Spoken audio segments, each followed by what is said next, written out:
While summer gets all the glory with its blushing tomatoes and sunny squash, autumn is the season of the clever, the resourceful, and the downright sneaky gardener. Our gardening forefathers, the masters of victory gardens, knew a thing or two about making a harvest last. They didn't have freezers the size of small cars. They had wit, wisdom, and a bag of brilliant tricks. So join us as we uncover ways to stretch your fall harvest and keep the flavors of the garden alive long after summer's kiss with these 20 victory garden secrets. Succession planting. Think your garden's finished after you pull the last zucchini? Think again. It's never a sprint. It's a relay race, and you're about to pass the baton to a fresh team of speedy greens. Succession planting is one victory garden secret that fully maximizes the soil's productivity. That empty spot where you harvested some lettuce or your beans sprouted is prime real estate, not a retirement home. As soon as a summer crop is pulled, don't let the soil sit idle.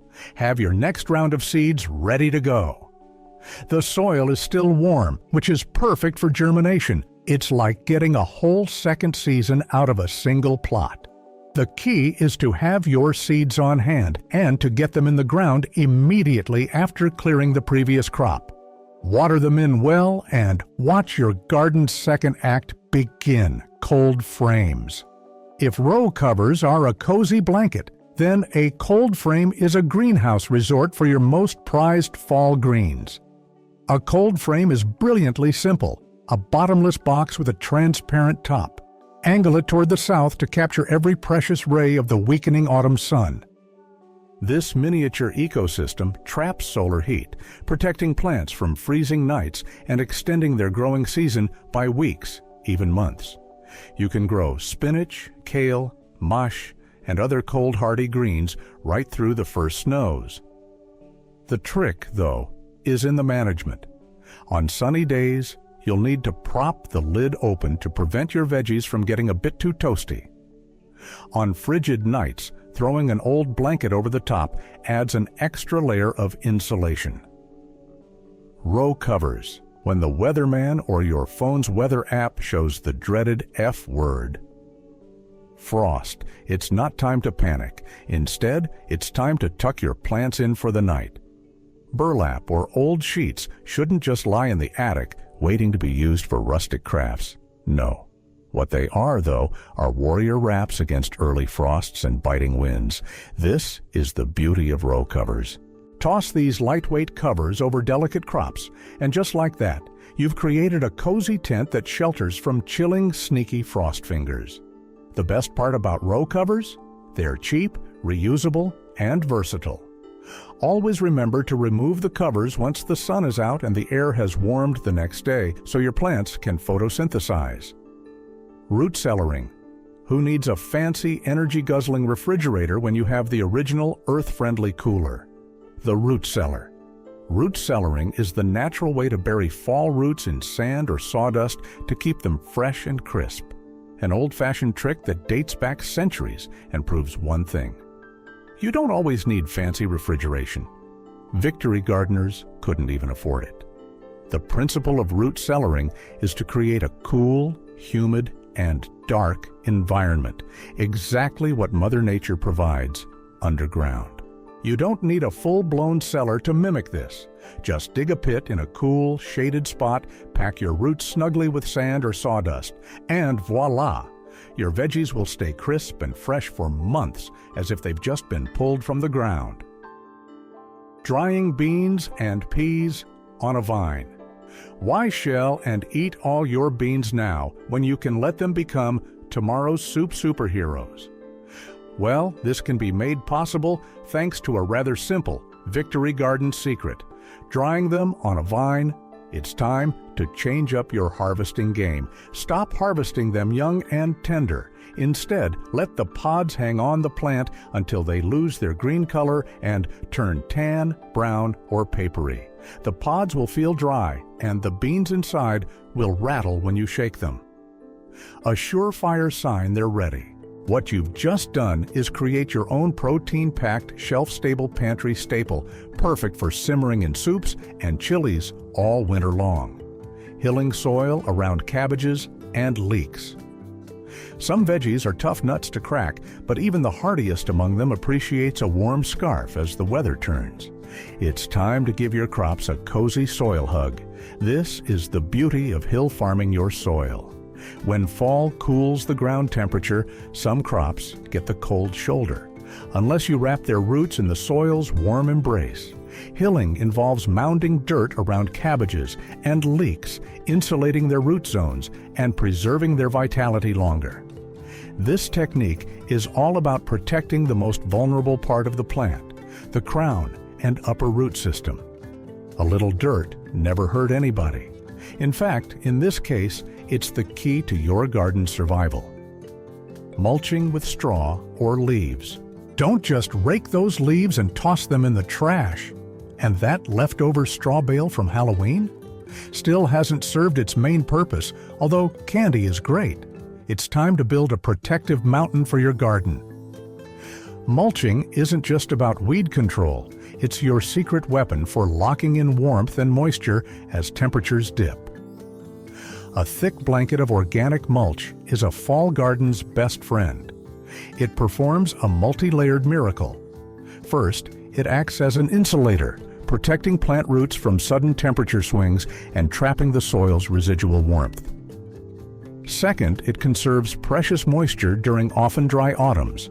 And third, as it breaks down, it feeds the soil for next spring's garden. Downsides? Zilch. Zero. Nada. Planting hardy greens. While other plants throw in the towel at the first sign of a chill, these leafy gladiators laugh in the face of frost. Say hello to the superheroes of cold weather gardening.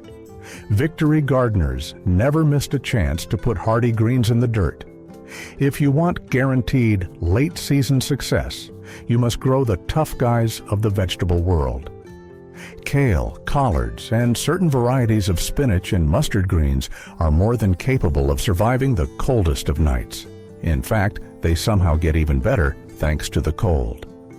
Hop on this hardy green train for winter smoothies and salads that sing with earthy goodness.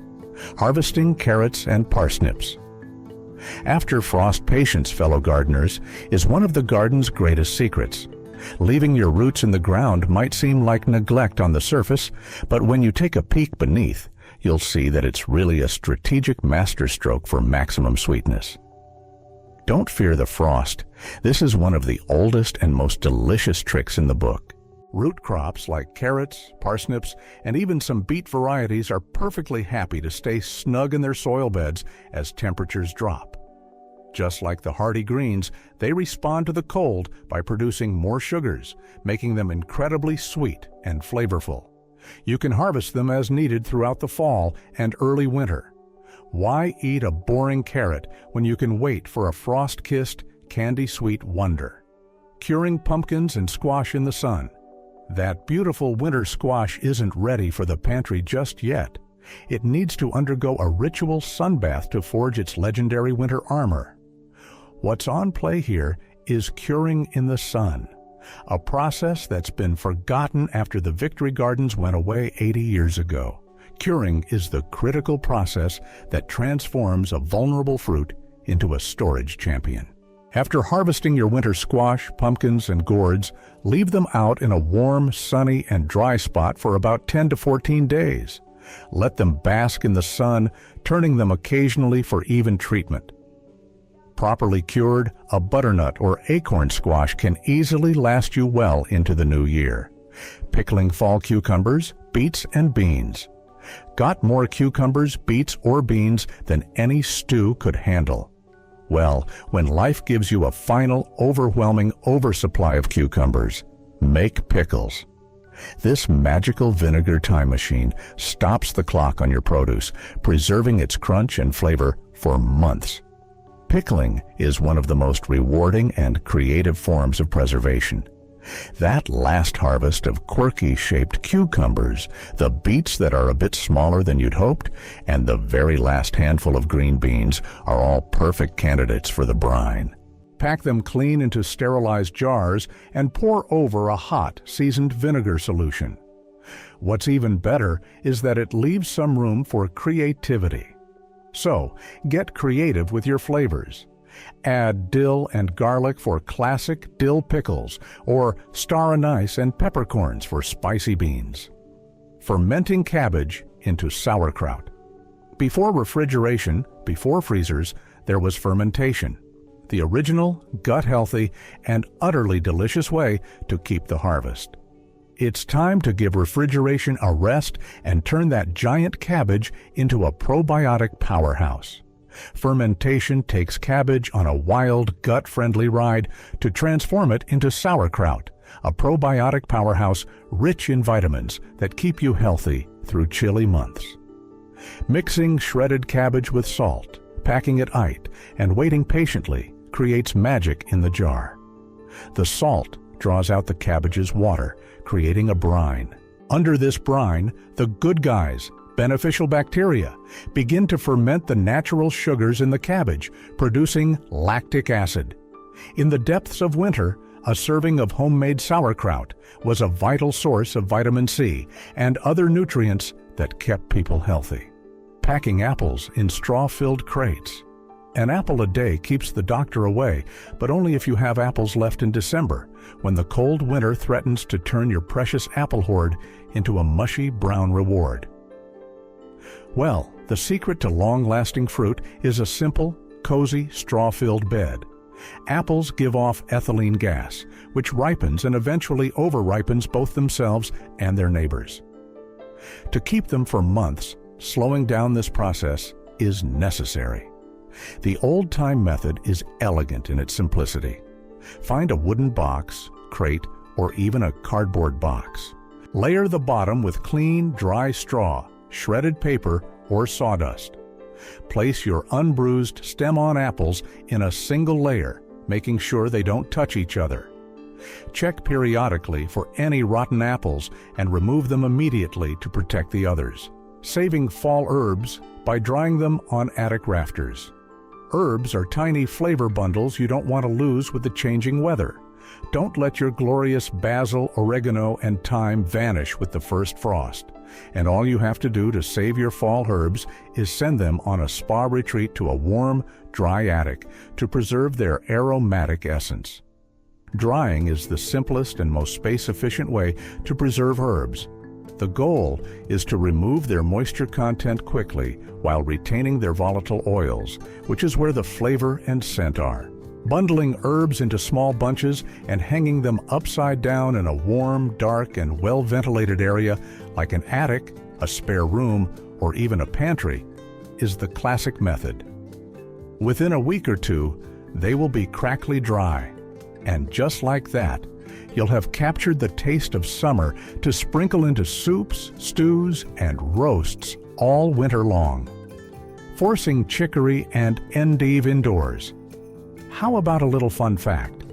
Do you know that you can actually grow a fresh gourmet salad crop indoors from the roots you dug up in the fall? This way, you can evade the freezing temperatures outside and give your veggies the warmth they need to grow. This might be the coolest trick yet. Certain plants like chicory and endive store energy in their large taproots over the summer. In the late fall, carefully dig up these roots. Trim the tops to about an inch and store them in a box of sand or sawdust in a cold place for a few weeks to simulate winter dormancy. Then the forcing begins. Plant these roots vertically in deep pots filled with moist potting soil. Keep them in a cool, dark place. The lack of light and the warmth of your home will trick the root into thinking it's spring, and it will send up tender, pale, and beautifully bitter shoots called chicons. These are a delicacy, perfect for adding a sophisticated punch to winter salads. Using greenhouse hot beds with manure before electric heating mats, gardeners had a hotter source of bottom heat for their plants. It was natural, renewable, and packed a powerful punch. Got leftover manure? Well, put it to good use in your fall garden by building a hotbed in a greenhouse or a cold frame. A hotbed is a brilliant bioactive way to create a warm microclimate for your greens. The concept is to build a cold frame, But first, dig a deep pit underneath it. This pit is filled with fresh manure mixed with straw. As the manure decomposes, it generates a tremendous amount of heat, often enough to keep the soil in the bed above it a good 10 to 20 degrees Fahrenheit warmer than the surrounding air for several weeks. On top of this heated base, you'd add a layer of healthy soil for planting. Talk about renewable energy gardening at its most primal. Braiding onions and garlic. Don't just dump your onions in a bowl. Turn them into a functional work of art, the jewelry of the pantry. Braiding is an age-old practice that looks like a gardener's holiday craft project and doubles as a functional storage method. After harvesting your onions and garlic, it's crucial to cure them properly, much like squash, by letting them dry in a warm, airy place for a few weeks. Once the tops have dried out but are still flexible, they are ready to braid. By hanging the braid, you ensure maximum air circulation around each bulb, which is key to preventing mold and rot. It's edible art, a space saver, and the ultimate symbol of a successful harvest. Storing potatoes in baskets of dry sand potatoes are quite tricky. They hate light, they'll turn green, they hate damp, they'll rot, and lastly, they even hate warmth. They sprout. The solution? Bury them in a sandy fortress. To keep potatoes happy for months, you need to recreate the dark, cool, and humid, but not wet, conditions of the earth. A basket or box filled with dry sand is the perfect medium. The sand maintains a slight humidity that keeps the potatoes from shriveling, but its dryness prevents rot and mold. It also blocks all light. Just like with root cellaring, layer your cured, unwashed potatoes in the sand, ensuring they don't touch each other. In one fell swoop, you've successfully defeated 3 enemies of your potatoes. The height of Victory Garden resourcefulness. Saving corn as dried kernels. That field corn isn't just for eating off the cob. You've got to think past just the moment. It's future cornbread. It's tomorrow's polenta. It's the promise of pancakes. It's yet another show of the brilliance of Victory gardeners. Before sweet corn was king, people grew field corn, or dent corn, which was allowed to mature fully on the stalk until the kernels were hard and dry. The ears were harvested, and the husks were pulled back and braided together to form long ropes that were hung in a dry, airy barn or shed to finish curing. Once bone dry, the kernels were rubbed off the cob and stored in airtight containers in a cool, dry, rodent-proof place. These rock-hard kernels could then be taken a handful at a time and ground into cornmeal using a home grain mill or even a powerful blender. What you've just done is guarantee a supply of fresh, whole-grain cornmeal for baking throughout the winter, connecting the harvest directly to the daily bread. Trading surplus with neighbors. So you have 40 pounds of potatoes and your neighbor has a bushel of apples. Well, sounds like the start of a beautiful friendship and a delicious pie for you. To end things off, the secret ingredient to a truly stretched harvest is the neighborly swap. Perhaps the most joyful secret of all is that you don't have to do it all yourself. The spirit of the Victory Garden was always community. No one can grow everything, but everyone can grow something. Trading your surplus is a triple win. First, it prevents food waste. Second, it diversifies your larder without you having to lift a finger. And third, and most importantly, it builds community. Organize a neighborhood swap or simply drop a bag of extra squash on a friend's porch. You'll end up with a pantry full of different foods and a heart full of the goodwill that makes gardening and indeed life a lot richer.